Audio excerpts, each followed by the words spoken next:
السلام علیکم friends, welcome to کتاب نگری یوٹیوب چینل۔ کتابوں کی نگری میں خوش آمدید۔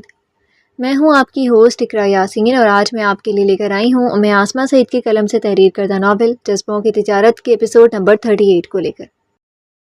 نگین بیگم نے حارب کے چہرے پر غصہ دیکھا تو اس نے ہاتھ بڑھا کر حارب کے ہاتھ پر رکھا جو اس کا ہاتھ ٹیبل پر تھا۔ اب تم کیوں اتنا غصہ کر رہے ہو؟ جب میں ہوں تو پھر غصہ کرنے والی کیا ضرورت ہے؟ کیا مجھ پر یقین نہیں ہے؟ نگین بیگم کے کہنے پر حارب نے نگین بیگم کے ہاتھ سے اپنا ہاتھ نکال لیا تھا۔ غصہ نہیں آئے گا تو کیا میں خوش ہوں گا؟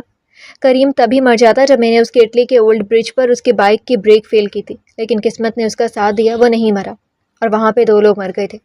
بہت ہی لمبی زندگی لے کر آیا وہ اوپر سے۔ وہ تب بھی بچ گیا تھا جب وہ اٹلی سے پاکستان امسل کے ساتھ آ رہا تھا۔ صرف حورین کی وجہ سے مجھے نہیں پتا تھا کہ حورین اس کے ساتھ ہوگی، نہیں تو میں اس کا وہ حشر کرتا کہ وہ دوبارہ اپنی بیوی کی شکل بھی نہ دیکھ پاتا۔ اور اب دیکھیں کیا ہوا، میری اتنی کوششوں کے باوجود بھی۔ امسل کو کریم سے دور کرنے کے لیے گھر کے کیمرے بند کر دیے، اس کے آفس کا سٹاف چینج کر دیا، اس کے ہوٹل میں اپنے بندے رکھے، لیکن کیا ہوا، وہ پھر اسے مل گیا۔ مجھے تو سمجھ میں نہیں آ رہی امسل کو ڈھونڈنے میں کریم کی مدد کی تو کی کس نے؟ نہیں تو یہ جو کام میں نے کیا تھا، کریم کا امسل تک پہنچنا ناممکن تھا، اور آپ مجھے کہہ رہی ہیں کہ میں غصہ نہ کروں؟ جب انسان اتنی محنت کرتا ہے اور وہ ناکام ہو جاتا ہے تو آپ کو پتہ ہے اس کا دل کیا کرتا ہے؟ وہ پوری دنیا جلا دے، اور میرا اس ٹائم پر یہی دل کر ہے، میں پوری دنیا کو جلا دوں۔ حارب کی غصے سے ماتھے کی رگیں پھول رہی تھی۔ چھوڑو حارب، کیا تم باتیں لے کر بیٹھ گئے ہو؟ تم نے تو اپنی طرف سے پوری کوشش کی تھی، اور فکر مت کرو، تمہارے ساتھ ہوئی زیادتیاں اور جو میرے ساتھ ہوئی ناانصافی کو ہم نے مل کر اس کا بدلہ لینا تو ہے۔ پھر پریشانی والی کون سی بات ہے؟ یہ جنگ تو ایک شطرنج کی بازی کی طرح ہے، کبھی جیت ہوتی ہے اور کبھی ہار۔ اس بار ہمارے حصے میں آئی ہے، اس بار ہار ہمارے حصے میں آئیں گے تو کوئی بات نہیں، ہمیشہ ہم جیتتے تو آئے ہیں، تو اس بار ایک بار ہار کا مزہ لے لیں گے تو اس میں کون سی بڑی بات ہے؟ اور ویسے بھی وہ کہتے ہیں نا، بار بار کر کے ہی بندہ جیتا ہے، اور اس میں الگ ہی مزہ آتا ہے۔ نگین بیگم کی بات سن کر حارب ایک لمحے کے لیے خاموش ہو گیا تھا، پھر اس نے گہرا سانس لیا اور پاس پڑے پانی کے گلاس میں سے گھونٹ لیا۔ تو اب آپ کیا کرنے والی ہیں؟ مجھے اب کچھ بتائیں گی؟ مجھے وہ تسلی بخش لگا تو میں کروں گا، نہیں تو آپ کو پتا ہے کہ میں 1 سیکنڈ بھی نہیں لگاتا بندے کو مار کر اس کو وہیں پر چھوڑ کر آتا ہوں جہاں پر اس کے بڑے کیا کیڑے مکوڑے بھی اس کو تلاش نہیں کر سکتے۔ حارب کی بات پر نگین بیگم کے چہرے پر مسکراہٹ آ گئی تھی۔ تم کریم کی بیوی سے اتنا پریشان نہ ہو، وہ دونوں کبھی بھی نہیں آپس میں مل پائیں گے، صرف آج رات ہے، صرف آج رات۔ میں نے امسل کے دماغ کو قابو میں کیا ہوا ہے، وہ لڑکی بہت ہی نادان ہے۔ مجھے تو حیرت ہوتی ہے کہ کریم جیسا مرد ایسی لڑکی کو اپنا ہمسفر کیوں بنایا جو دوسروں کی باتوں میں آ جاتی ہے۔ وہ بہت ہی نکمی لڑکی ہے، اسے تو میرے ارادوں کا، میری باتوں کا ذرا بھی اندازہ نہیں ہے کہ میں اس کے ساتھ کیا کھیل کھیل رہی ہوں۔ وہ بس مجھ پر اندھا اعتماد کرتی ہے۔ ہاں، اس کی جو ماں ہے اس کو بھی تھوڑا سا مجھ پر شک ہے، لیکن اس کو بھی میں نے اپنی مٹھی میں کیا ہوا ہے۔ بس تم آج رات کا انتظار کرو، صبح تمہیں خود پتہ چل جائے گا۔ بس تم اب گھر میں سب کے ساتھ ہنسی مذاق کرو اور کریم کو بھی یہی شو کرواؤ کہ تم کتنے خوش ہو امسل کے آنے پر۔ نگین بیگم نے اپنی دائیں ہاتھ کی سیدھی انگلی میں پہنی ہوئی بڑی انگوٹھی کو، ڈائمنڈ کی انگوٹھی کو گول گول گھماتے ہوئے ایک ادا سے حارب کی طرف دیکھا۔ صبح کیا ہوگا مجھے بتائیں گے، نہ ہو کہ میں صبح اٹھوں پتہ چلے کریم نے ولیمے کے انتظامات کیے ہوئے اور ہم لوگ وہیں ہاتھ پر ہاتھ دھرے بیٹھے ہیں۔ حارب، تم بھی نا، تمہاری طبیعت میں بہت ہی بے چینی ہے، ایک تو تمہاری اس طبیعت سے میں بہت تنگ آ گئی ہوں۔ نگین بیگم نے ایک شکوہ کرتے ہوئے حارب کی طرف دیکھا اور بات شروع کی۔ صبح ہوتے ہی امسل میرے پاس آ جائے گی اور شام سے پہلے ہی امسل کریم کو خلا کا نوٹس بھجوا دے گی۔ کیا اب تم خوش ہو؟ نگین بیگم نے حارب کی طرف دیکھا۔ اور آپ کو کیا لگتا ہے کہ کریم آسانی سے اس کو خلا دے دے گا؟ آپ نہیں جانتی کریم کو، وہ امسل کو اتنی جلدی چھوڑنے والا نہیں ہے۔ جس نے اس لڑکی کا 3 سال انتظار کیا، وہ کیا اس کو ایک خلا کے نوٹس پر اس کو چھوڑ دے گا؟ مرد ہوتے ہیں وہ اپنی بیویوں کے ہوتے ہوئے وہ دوسری تیسری چوتھی شادی کر لیتے ہیں، اور ایک کریم ہے وہ اپنی بیوی کے ایک بیوی کے ہوتے ہوئے کسی دوسری لڑکی کی طرف آنکھ اٹھا کر نہیں دیکھتا، تو وہ اسی سے خلا کے نوٹس پر اس کو چھوڑ دے گا۔ کتنی عجیب باتیں کرتی ہیں آپ، حارب نے آئی برو اٹھاتے ہوئے کہا، لیکن نگین بیگم کے اگلے پلان کو تو جیسے وہ ملیا میٹ کر دیا تھا۔ کیا بات کرتے ہو حارب، امسل کو خلا ہو جائے گی، اور جب وہ اس کی بیوی نہیں رہے گی، اس کے نکاح میں نہیں رہے گی، تو کیسے وہ اس کو اپنے پاس رکھے گا؟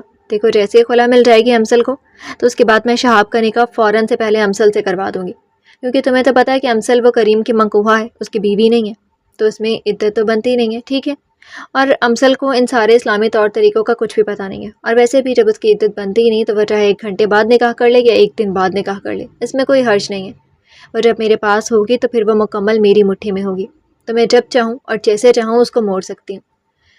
اور رہی بات شہاب کی، تو شہاب ہمارے پلان کے مطابق، شہاب کو ہم نے امسل کے پیار میں بالکل اندھا کر دیا ہے۔ وہ ابھی تک اس کا غم منا رہا ہے۔ اس کے لیے تو اس سے بڑھ کر کوئی خوشی کی بات ہی نہیں ہوگی کہ امسل ہمیشہ کے لیے اس کے حق میں ہو جائے گی، اس کے نکاح میں ہو جائے گی۔ وہ تو خوشی سے نہیں پاگل ہو جائے گا۔ شہاب سلطان ہمارے پاس وہ مہرہ ہے جس کو ہم کریم کے لیے بھی استعمال کر سکتے ہیں اور امسل کے لیے بھی استعمال کر سکتے ہیں۔ نگین بیگم نے ایک شیطانی مسکراہٹ چہرے پر سجائے حارب کی طرف دیکھا۔ آپ جیسی ماں تو واقعی دنیا میں کوئی نہیں ہے مسز ثاقب سلطان۔ حارب کے چہرے پر بھی شیطانی مسکراہٹ آ گئی تھی۔ وہ آگے اس کا پلان سن کر ہی اش کر اٹھا تھا۔ لیکن آپ کو پتہ ہے کہ خلا کے لیے جب کیس دائر کیا جائے گا اس کی کیا دلیل دی جائے گی عدالت میں؟ کیونکہ خلا اس صورت میں دی جاتی ہے جس صورت میں شوہر بیوی پر ظلم کرے یا اس پر ہاتھ اٹھائے یا اس کو تنگ کر کے رکھا جائے، اس صورت میں خلا ہوتی ہے۔ لیکن کریم کی طرف سے تو ایسا کچھ بھی نہیں ہے۔ تو جج نے فیصلہ نہ دیا تو، اور کریم عدالت آ گیا تو وہ کبھی بھی امسل کو خلا نہیں دے گا، اور یک طرفہ خلا ویسے بھی نہیں ہوتی۔ حارب نے اپنا اگلا خدشہ بیان کیا، جسے سن کر نگین بیگم کے چہرے پر ناگواری آ گئی تھی۔ حارب، اس دنیا میں سب چلتا ہے، کون شرعی اصولوں کو دیکھتا ہے؟ وہ بھی امسل کی فیملی جیسے ہوں تو تم کریم کو برباد کرنے کا سوچ رہے ہو تو ان سب باتوں کو چھوڑ دو۔ مجھے بھی پتا کہ ایسے خلا نہیں ہوتی، لیکن ہم نے کروانی ہے چاہے کیسے بھی ہو۔ محبت اور جنگ میں سب جائز ہے۔ اور حارب، کیا سب کچھ اب میں ہی کروں گی؟ تم کچھ نہیں کرو گے؟ میں نے امسل کو کریم سے الگ کرنا ہے اور شہاب سے اس کا نکاح کروانا ہے، یہ میرا کام ہے۔ اب جج کو تم نے خریدنا ہے اور کریم عدالت میں نہ پہنچ سکے اس کا انتظام تم نے کرنا ہے۔ اب کیسے بھی تم اس کا انتظار کرو، یہ تم پر ہے۔ جب کریم عدالت میں نہیں پہنچے گا اور جج تبدیل ہو چکا ہوگا تو ظاہری سی بات ہے پھر امسل بھی مزید بدگمان ہو جائے گی کریم سے، اور وہ جج ہمارا ہوگا تو وہ خلا کا فیصلہ کر دے گا۔ نگین بیگم کی آواز میں ہلکا ہلکا سا غصہ تھا۔ حارب نے نگین بیگم کی طرف دیکھا۔ صحیح ہے، سارے قتل و غارت کے کام آپ مجھ سے کروایا کریں۔ ٹھیک ہے، میں سنبھال لوں گا۔ ویسے بھی پاکستان ہے یہ، پاکستان میں کسی کو اغوا کرنا، کسی کو اٹھانا، قتل کرنا کون سا مشکل کام ہے؟ حارب کی باتوں پر نگین بیگم کا کہا گونجا تھا۔ وہیں پہ حارب نے ٹانگ پر ٹانگ جما کر ہاتھ میں پڑے موبائل پر کسی کو میسج کیا تھا۔ وہ دونوں آگے کیا کرنے والے تھے یہ کوئی نہیں جانتا تھا، سنجرانی ہاؤس میں، اور نہ ہی شہاب سلطان۔ قسمت تو ان کا ساتھ دینے والی تھی یا قسمت اس دفعہ کریم سنجرانی کا ساتھ دینے والی تھی، یہ دونوں طرف سے کوئی نہیں جانتا تھا۔ صبح کا سورج طلوع ہو چکا تھا۔ سنجرانی ہاؤس میں سارے ناشتے کی ٹیبل پر بیٹھے تھے، وہاں آفاق موجود نہیں تھا۔ وہ صبح صبح ہی احمد منصور کے کیس کے سلسلے میں کورٹ کے لیے نکل چکا تھا، کیونکہ اس نے گواہوں کے بیانات کے لیے اجازت لینی تھی اور اس کی آج پیشی تھی، اور وہ نکل چکا تھا۔ ٹیبل پر امسل بھی موجود نہیں تھی۔ وہیں مجتبیٰ ناشتہ کرتے کرتے بار بار انوال کی طرف دیکھ رہا تھا۔ صبح اٹھتے ہی اسے پتہ چل چکا تھا کہ اس کی بھابھی آ گئی ہے، لیکن اسے اپنی بھابھی کو ابھی تک دیکھا نہیں تھا۔ یہ چھوٹی سی لڑکی کون ہے؟ مجتبیٰ نے حورین کو کوہنی مارتے ہوئے دھیمی آواز میں پوچھا تھا۔ جی بھائی، یہ بھابھی کی چھوٹی بہن انوال، اور اب میری دوست بھی ہے۔ حورین کے بتانے پر مجتبیٰ نے پھر ایک نظر انوال کی طرف دیکھا، جو دبلی سی کمزور سی آنکھوں پر گلاسز لگائے اپنے ناشتے پر متوجہ تھی۔ اسے یہ چھوٹی سی لڑکی نہ جانے کیوں دل کو بھا رہی تھی۔ کچھ زیادہ چھوٹی نہیں ہے یہ؟ اور امسل بھابھی کدھر ہے؟ مجتبیٰ نے انوال پر نظر ڈالتے ہوئے دوبارہ اپنے ناشتے پر متوجہ ہوتے ہوئے حورین سے پوچھا۔ وہ اپنے کمرے میں ہوں گی۔ کریم بھائی تو صبح صبح جاگنگ کے لیے نکل گئے تھے اور ابھی تک نہیں آئے، اور امسل بھابھی اپنے کمرے میں ہوں گی۔ حورین نہیں جانتی تھی کہ کریم تو ساری رات گیسٹ روم میں اس نے گزاری تھی، وہ تو اپنے کمرے میں گیا ہی نہیں تھا۔ صبح ہوتی وہ جاگنگ کے لیے نکل چکا تھا اور امسل ابھی تک کریم کے کمرے میں تھی۔ سارے ناشتہ کرنے میں مصروف تھے جب امسل باہر آئی اور سب کو سلام کیا۔ آؤ امسل بیٹا، بیٹھو، ناشتہ کرو۔ تنزیلہ بیگم نے امسل کی طرف دیکھتے ہوئے کرسی کی طرف اشارہ کیا۔ نہیں آنٹی جی، ابھی نہیں، ابھی مجھے بھوک نہیں ہے۔ دراصل مجھے اپنے گھر سے کچھ اپنا سامان لے کر آنا ہے، تو اگر آپ لوگوں کی اجازت ہو تو میں اپنے گھر سے کچھ سامان لے آؤں۔ امسل رات کی ہی کپڑوں میں تھی، سارے اس کو اس حالت میں دیکھ رہے تھے، اس لیے کسی کے پاس یہ جواز نہیں تھا کہ وہ کہہ پاتا کہ امسل ابھی رک جاؤ، کریم کو آنے دو، یا کریم کے ساتھ چلی جانا۔ جہانگیر سنجرانی نے اس بات میں سر ہلا دیا، اور زلیخا بیگم کے لیے تو یہ خوشی کی بات تھی کہ امسل اپنا سامان یہاں پر شفٹ کر رہی تھی۔ ٹھیک ہے بیٹا، کوئی مسئلہ نہیں، ویسے تو تم کریم کے ساتھ جا کر شاپنگ وغیرہ کر آتی، لیکن یہاں پر ابھی تمہارا کوئی سامان نہیں ہے تو تم چلی جاؤ مجتبیٰ کے ساتھ۔ جہانگیر سنجرانی نے جیسے مسئلے کا حل بیان کر دیا تھا، اور وہیں امسل کی سانس میں سانس آئی تھی۔ وہ جو رات کو ساری پلاننگ کر کے بیٹھی تھی، اس کا پہلا قدم اس نے پار کر لیا تھا۔ مجتبیٰ نے ایک نظر امسل پر ڈالی اور اپنے بھائی کی پسند کو سراہے بغیر نہ رہ سکا تھا۔ امسل واقعی ایک موم کی گڑیا جیسی تھی، جو کوئی بھی اس کو دیکھتا اور بس دیکھتا رہ جاتا۔ اس کی نیلی آنکھوں میں ایک عجیب سی کشش تھی جو ہر کسی کو اپنے سحر میں کر لیتی تھی، اور مجتبیٰ بھی اپنی نظر جھکا کر رہ گیا تھا۔ مجتبیٰ نے اپنا ناشتہ وہیں چھوڑ دیا تھا اور وہ اب امسل کے لیے گاڑی نکال رہا تھا، اور امسل گاڑی میں بیٹھ گئی تھی۔ دونوں میں مکمل خاموشی تھی۔ امسل نے کوئی بات نہیں کی، نہ مشتبہ نے کوئی بات کی تھی۔ نئے نئے رشتے تھے، نئی نئی شروعات تھی۔ مشتبہ کو بھی سمجھ میں نہیں آ رہا تھا کہ وہ اپنی اس بھابھی سے کیا بات کرے اور کیا کہے۔ وہیں امسل کے دل و دماغ میں اپنے اگلے قدم کے بارے میں سوچ رہی تھی۔ دونوں کی سوچوں میں ہی وقت گزر گیا اور امسل اپنے گھر کے سامنے گاڑی رکوا دی تھی۔ مشتبہ نے ایک نظر گھر کو دیکھا تھا۔ گھر زیادہ بڑا نہیں تھا، لیکن بڑے اچھے طریقے سے سجایا گیا تھا۔ تم یہیں پر رکو، میں ابھی سامان لے کر آتی ہوں۔ امسل مشتبہ کو دیکھتے ہوئے گاڑی کے لاکر پر ہاتھ رکھا۔ تو کیا بھابھی آپ مجھے اندر نہیں آنے دیں گی؟ مشتبہ نے حیرت سے امسل کی طرف دیکھا اور امسل کے پسینے چھوٹ گئے تھے، لیکن اس نے فوراً اپنی حالت کو کنٹرول کیا۔ پھر کبھی صحیح، میں بس سامان لے کر آ رہی ہوں۔ اگر گھر میں رکے تو کافی دیر ہو جائے گی اور پھر گھر والے الگ پریشان ہوں گے۔ امسل نے مختصر جواب دیا، جس پر مشتبہ نے اس بات میں سر ہلایا اور گاڑی کا لاک کھول دیا، اور امسل گاڑی سے نیچے اتر کر اپنے گھر کے اندر چلی گئی تھی۔ مشتبہ کو وہاں کھڑے کھڑے آدھا گھنٹہ، 1 گھنٹہ گزر گیا تھا، لیکن امسل باہر نہیں آئی تھی۔ اسے بے چینی ہو رہی تھی، وہ پریشان ہو گیا تھا۔ اس نے جلدی سے گاڑی کا دروازہ کھولا اور باہر نکل کر وہ گھر کے گیٹ کے اندر داخل ہوا۔ جو گیٹ پہلے سے کھلا ہوا تھا، اندر جا کر اس نے دیکھا تو گھر بالکل خالی تھا۔ ہر جگہ پھر اس نے ہر کمروں میں دیکھا، امسل وہاں پر موجود نہیں تھی، اور گھر کا پچھلا دروازہ بھی کھلا ہوا تھا۔ مشتبہ نے وہیں اپنا سر پکڑ لیا کہ وہ اب گھر جا کر کیا سب کو بتائے گا کہ امسل بھابھی کہاں چلی گئی۔ وہیں امسل نے گھر سے نکلتے ہوئے نگین بیگم کو میسج کر دیا تھا کہ وہ کچھ دیر میں وہاں پر پہنچنے والی ہے، اور گھر کے پچھلے دروازے پر نگین بیگم کا ڈرائیور گاڑی لے کر کھڑا ہوا تھا۔ اور جیسے ہی امسل گاڑی سے اتر کر گھر میں داخل ہوئی اور دوسرے گیٹ سے جہاں پر نگین بیگم کے ڈرائیور کی گاڑی کھڑی تھی، وہ اس گاڑی میں بیٹھ کر وہاں سے جا چکی تھی۔ کریم جاگنگ کر کے جیسے گھر آیا، سارے ناشتہ کر چکے تھے۔ سب ڈرائنگ روم میں بیٹھے چائے کا دور چل رہا تھا اور سب خوشگوار باتوں میں مصروف تھے، گپ شپ لگا رہے تھے۔ وہیں کریم سب کو سلام کر کے اپنے کمرے کی طرف بڑھ گیا تھا۔ اسے ڈرائنگ روم میں امسل نظر نہیں آئی تھی۔ اسے لگا کہ وہ کمرے میں ہوگی، ابھی تک ناراض ہوگی۔ جو بھی رات کو بات چیت ہوئی تھی، وہ کمرے میں آیا تو کمرہ بالکل خالی تھا، امسل کا نام و نشان نہیں تھا۔ اس نے کمرے سے نظر دوڑائی، پھر واش روم کی طرف بڑھا، جہاں پر واش روم کی لائٹ آف تھی اور وہ بھی خالی تھا۔ اس نے ارد گرد دیکھا تو کوئی بھی نہیں تھا۔ وہ کمرے سے باہر نکلا اور ڈرائنگ روم کی طرف بڑھا۔ ڈیڈ، امسل کدھر ہے؟ اس نے جاتے ہی ڈیڈ سے پوچھا، کیونکہ کریم کے بعد امسل کی ذمہ داری جہانگیر سنجرانی پر تھی۔ بیٹا، اب اس کا کچھ سامان تھا گھر میں تو وہ لینے کے لیے گئی ہے مشتبہ کے ساتھ، بس آتی ہوگی، جہانگیر سنجرانی نے بڑے اطمینان سے کہا۔ وہیں کریم اپنی مٹھیاں کس کر رہ گیا تھا۔ اب وہ سب کے سامنے اپنے باپ کو کیا کہتا؟ ڈیڈ، آپ نے میری اجازت کے بغیر اسے یہاں سے جانے کیسے دیا؟ آپ کو پتہ ہے کہ حالات کیسے ہیں اور وہ کن حالات میں یہاں تک پہنچی ہے، اور آپ نے اتنی آسانی سے اس کو گھر سے باہر جانے دیا؟ کریم کا لہجہ غصے سے بھرا ہوا تھا۔ وہاں پر جو سارے خوشخبریوں میں مصروف تھے ایک دم سہم گئے۔ کریم بیٹا، آرام سے، کیا ہو گیا؟ وہ مشتبہ کے ساتھ گئی ہے، بس آتی ہوگی، تنزیلہ بیگم نے جیسے بات کو ہینڈل کرنے کے لیے کہا تھا۔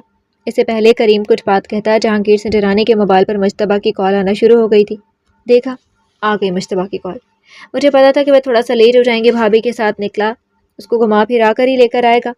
رکو، میں اس سے بات کرتا ہوں۔ جہانگیر سنجرانی نے جیسی کال اٹھا کر اپنا موبائل کان کے ساتھ لگایا اور آگے سے مشتبہ کی بات نے ان کا دماغ گھما کے رکھ دیا۔ وہ اچانک ہی صوفے سے کھڑے ہو گئے تھے اور وہاں پر موجود ہر نفس کو اندازہ ہو گیا تھا کہ کچھ غلط لازمی ہوا ہے، اور کریم غصہ دبا کر رہ گیا تھا۔ مشتبہ کی کال بند ہوتے ہی جہانگیر سنجرانی نے کریم کی طرف دیکھا تھا۔ دیکھ لیا آپ نے؟ مجھے آپ لوگوں سے یہ امید نہیں تھی۔ کہاں پر ہے امسل؟ کریم کو فوراً بات کھٹکی تھی۔ اسے پتہ چل گیا تھا کہ امسل کے ساتھ کچھ ہوا ہے، کیونکہ اس کی رات کی باتوں سے وہ اندازہ لگا چکا تھا کہ وہ یہاں پر نہیں رہنا چاہتی، اور اب وہ دوبارہ اس سے الگ ہو گئی تھی، لیکن اب وہ کہاں پر تھی یہ نہیں معلوم تھا۔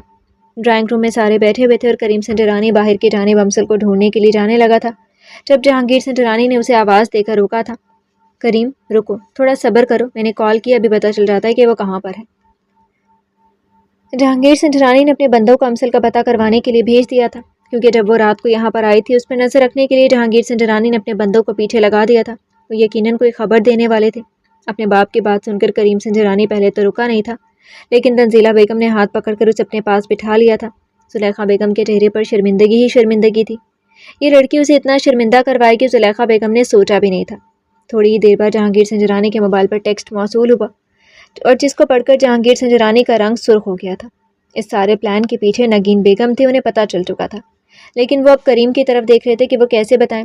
جہانگیر سنجرانی ہی تو جانتے تھے کہ نگین بیگم کریم کی سگی ماں نہیں ہے، تو وہ اس کو کیسے بتاتے کہ اس کی ہی ماں اس کے یہ پاؤں کاٹ رہی ہے، اس کے راستے میں کانٹے بچھا رہی ہیں۔ جہانگیر سنجرانی کو شاکڈ میں دیکھ کر کریم صوفے سے اٹھا اور اپنے باپ کے ہاتھ سے موبائل کھینچ کر اس نے دیکھا وہاں پر ساری تفصیل موجود تھی کہ امسل نگین بیگم کے ڈرائیور کے ساتھ گئی ہے اور اب اس کے گھر میں موجود ہے۔ جہانگیر سنجرانی نے موبائل غصے سے زمین پر دے مارا تھا اور اپنے قدم باہر کی طرف بڑھائے تھے۔ کریم رکو، میں بھی ساتھ چلتا ہوں۔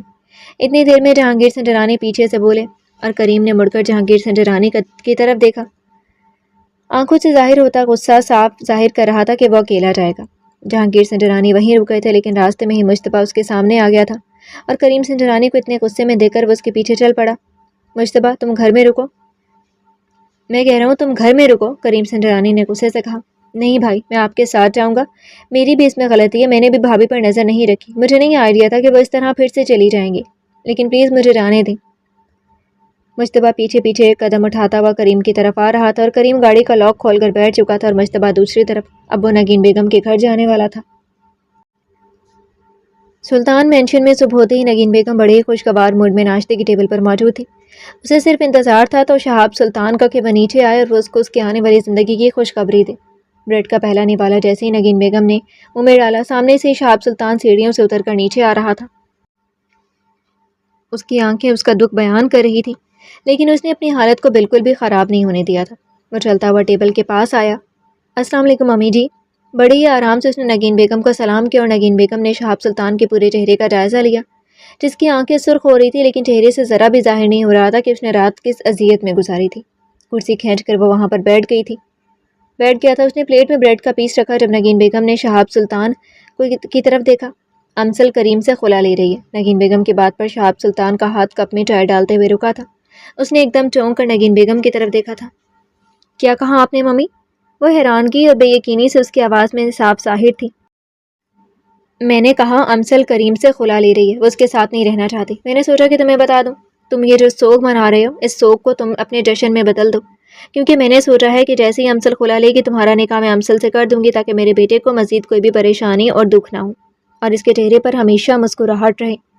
نگین بیگم کی بات پر شہاب سلطان حیرت میں ڈوبا ہوا تھا۔ وہ تو سوچ بھی نہیں سکتا تھا کہ اس کی محبت ایک دم سے درخت پر لگے ہوئے پھل کی طرح ٹوٹ کر اس کی گود میں گر جائے گی۔ وہ ابھی تک حیرت سے اپنی ماں کی طرف دیکھ رہا تھا۔ ایسے کیا دیکھ رہے ہو شہاب؟ ماں ہوں میں تمہاری اس دن کی حالت دیکھ کر تو مجھ سے رہا بھی نہیں گیا، تو اب کچھ نہ کچھ تو میں نے کرنا تھا نا، اور ویسے بھی میں نے ایسا کچھ نہیں کیا۔ امسل نے خود کہا ہے کہ وہ کریم کے ساتھ نہیں رہنا چاہتی۔ وہ شاید ان کا نکاح جو ہوا تھا وہ کسی مجبوری میں ہوا تھا، وہ اس کی منقوہ تھی، اس کی عدت بھی نہیں بنتی، تو یہی ہے کہ کل یا پرسوں تک تمہارا میں اس کے ساتھ نکاح کر دوں گی، میں نے سارا انتظام کر لیا۔ نگین بیگم شہاب سلطان کو ایسے بتا رہی تھی جیسے وہ کوئی کہانی سنا رہی ہو۔ شہاب سلطان حیرتوں کے غوطے کھا رہا تھا۔ ممی آپ سچ کہہ رہی ہیں؟ لیکن وہ کریم، اس کے گھر والے، کیا وہ اتنی آسانی سے امسل کو چھوڑ دیں گے یا وہ کریم سے خلا لینے دیں گے؟ شہاب سلطان نے اپنے اگلے خدشات نگین بیگم کو بتائے کہ اس کے گھر والے کیا کریں گے۔ شہاب، جب لڑکی خود خلا لینا چاہتی ہو، کسی کے ساتھ رہنا نہیں چاہتی، تو اس کے گھر والے کیا کریں گے؟ تم بے فکر رہو، بس تمہارا یہی کام ہے کہ تم نے کریم کو اپنے کنٹرول میں کرنا ہے، کریم کو سنبھالنا ہے، کیونکہ مجھے یقین ہے کہ جیسے یہ خبر سنے گا وہ یہاں پر لازمی آئے گا۔ تم نے بس اس کے سامنے کمزور نہیں پڑنا۔ نگین بیگم نے شہاب کی طرف دیکھ کر مسکراہٹ اچھالتے ہوئے کہا، کیا واقعی امسل کریم سے خلا لینا چاہتی ہے؟ مجھے تو ابھی تک یقین نہیں آ رہا۔ اگر وہ واقعی کریم سے خلا لینا چاہتی ہے تو پھر کریم امسل کو ہاتھ بھی نہیں لگا سکتا، یہ میرا آپ سے وعدہ ہے۔ شہاب سلطان کی بات پر نگین بیگم نے اپنا موبائل پکڑا اور اس میں سے امسل کے میسج نکال کر سلطان کو دکھائے، اور شہاب سلطان میسج پڑھتے پڑھتے حیرت میں ڈوب رہا تھا اور ساتھ ساتھ اس کے چہرے پر مسکراہٹ تھی جس میں واضح طور پر امسل نے لکھا تھا کہ وہ کریم کے ساتھ نہیں رہنا چاہتی، صبح یہاں سے نکل جائے گی، آپ اپنا ڈرائیور بھیج دیں۔ اور یہ ساری باتیں اور سارے میسج پڑھ کر شہاب سلطان کے چہرے پر اب خوشی کی لہر نے چھو لیا تھا۔ ہو گیا یقین تمہیں؟ اب لاؤ دو مجھے موبائل، اور اب تم نے کریم کو روک کر رکھنا ہے۔ اگر وہ یہاں پر آ کر ہنگامہ کھڑا کرتا ہے تو تم نے اس کو روکنا ہے، کیونکہ تمہیں تو پتہ ہے کہ آفٹر آل میں اس کی ماں ہوں اور میں اس کے سامنے اپنا امیج خراب نہیں کر سکتی۔ تم نے ہی اس کو روکنا ہے، یہ تم پر ہے۔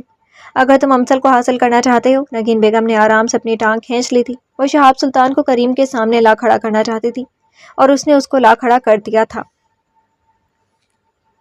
نگین بیگم اور شہاب سلطان ناشتے سے فارغ ہو کر ڈرائنگ روم میں بیٹھے ہوئے تھے اور مسٹر زبیر کو کال کی تھی کہ وہ خلا کے پیپرز لے کر جلدی سے وہ یہاں پر آ جائے، کیونکہ نگین بیگم نے امسل کو سلطان مینشن میں نہیں رکھا تھا۔ امسل کو اسی فلیٹ میں جانے کو کہا تھا جہاں پر وہ پہلے دن سے ہی وہاں پر کچھ عرصہ رہی تھی۔ نگین بیگم کو یقین تھا کہ جیسے ہی کریم سنجرانی کو پتہ چلے گا کہ امسل ان کے پاس ہے، وہیں سیدھا ادھر ہی آئے گا، وہ کبھی بھی اس کا دھیان اس فلیٹ کی طرف نہیں جائے گا، اور ہوا بھی یہی تھا۔ کریم سنجرانی سلطان مینشن کی طرف ہی بڑھا تھا۔ ابھی مسٹر زبیر سے فون پر بات کر کے نگین بیگم نے فون رکھا ہی تھا جب کریم ڈرائنگ روم میں داخل ہوا تھا۔ نگین بیگم فوراً کریم کو دیکھ کر شہاب سلطان کی طرف دیکھا۔